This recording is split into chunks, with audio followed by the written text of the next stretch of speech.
తిరుమలగిరిలో పక్కకోటి 50 లక్షల వ్యయంతో నిర్మించిన నూతన గ్రంథాలయ భవనాన్ని కంటోన్మెంట్ ఎమ్మెల్యే శ్రీ గణేష్ ప్రారంభించారు. రాష్ట్ర గ్రంథాలయ సంస్థ చైర్మన్ డాక్టర్ రియాజ్, జిల్లా గ్రంథాలయ సంస్థ చైర్మన్ శ్రీనివాసరెడ్డి సమక్షంలో ఈ కార్యక్రమం జరిగింది. అనంతరం జరిగిన సభలో ఎమ్మెల్యే మాట్లాడుతూ గ్రంథాలయాలు ఆధునిక దేవాలయాలని అన్నారు. నిరుద్యోగులకు, విద్యార్థులకు గ్రంథాలయాలు ఎంతో ఉపయోగకరమని, పోటీ పరీక్షలకు అవసరమైన పుస్తకాలు అందుబాటులో ఉంటాయని చెప్పారు.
గౌరవనీయులు రాష్ట్ర గ్రంథాలయ పరిషత్ చైర్మన్ మా రియాజ్ అన్న గారికి, అదే మాదిరిగా ఈరోజు ఈ యొక్క కార్యక్రమానికి అతిథులుగా విచ్చేసిన మన నామినేటెడ్ మెంబర్ బాలిక నర్మద గారికి, మేడ్చల్ జిల్లా గ్రంథాలయ చైర్మన్ మా సోదరుడు శ్రీనివాసరెడ్డి అన్న గారికి, కాంగ్రెస్ నాయకులకి, బీజేపీ కార్యకర్తలకి, ముఖ్యంగా మీడియా మిత్రులకి నా యొక్క హృదయపూర్వకంగా నమస్కారం.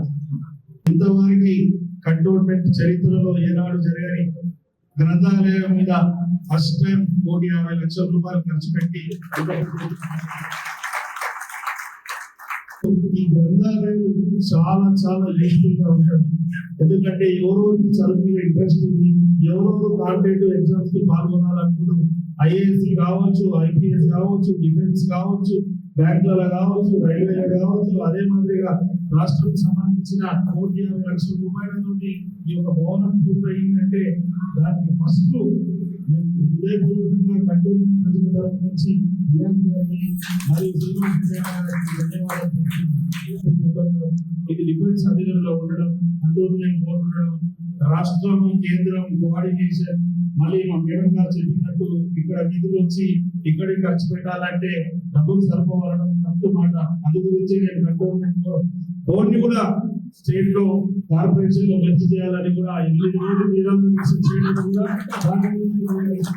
గ్రంథాలయం నిర్మాణం జరిగింది, ప్రారంభోత్సవం జరిగింది. 150 లక్షలు అంటే చాలా పెద్దది. 2 ఫ్లోర్లు, గ్రౌండ్ ఫ్లోర్, ఫస్ట్ ఫ్లోర్ తోటి ఇక్కడ ఉన్న ఈ ప్రాంతంలో ఉన్న నిరుద్యోగులకి, ఎవరికైతే సబ్జెక్ట్ నాలెడ్జ్ కావాలా, ఇన్ఫర్మేషన్ కావాలనుకున్న వాళ్ళందరికీ ఇది ఒక గ్రంథాలయం చాలా యూస్ఫుల్. ఒక గ్రంథాలయం నిర్మిస్తే ఒక తరం విఘ్నులు అవుతారు. ఎంతో గ్రంథాలయంలో ఈ పుస్తకాలు చదివితే అందరికి, ఇక్కడ పుస్తకాలు చదివేవారు పేదలు కావచ్చు, ధనికులు కావచ్చు, ఎవరైనా సమానమే. చాలా మంది మన పేదవాళ్ళు కూడా ఐఏఎస్లు, ఐపీఎస్లు, మంచి మంచి ఉన్నత స్థాయికి వెళ్ళాలని అనుకుంటారు, కానీ వారికి వసతులు లేక వారు వెనుక పడిపోతారు. కాబట్టి ప్రభుత్వం మరియు ఈ గ్రంథాలయ మేడ్చల్ డిస్ట్రిక్ట్ చైర్మన్ శ్రీనివాస్ రెడ్డి అన్న, స్టేట్ గ్రంథాలయ చైర్మన్ రియాజ్ గారు బాగా కృషి చేసి దీనికి ఇక్కడ 150 లక్షలు, తిరుమలగిరికి 150 లక్షలు, బొలారానికి 150 లక్షల రూపాయలు బోయినపల్లి ప్రాంతానికి కేటాయించడం జరిగింది. అందరికి విద్య బాగున్నప్పుడు ఉద్యోగాలు వస్తుంది, ప్రతి ఒక్కరికి ఉద్యోగం రావడానికి ఇది చాలా చాలా యూస్ఫుల్. కాబట్టి దీని మీద, ఎడ్యుకేషన్ మీద మా కాన్సన్ట్రేషన్ ఉంటుంది. ఇదే మాదిరిగా కంటోన్మెంట్ ఏమేమి అవసరం ఉందో ఒక్కొక్కటి డెవలప్మెంట్ స్టేట్ గవర్నమెంట్ నిధులు తీసుకొచ్చి డెవలప్మెంట్ చేస్తారు.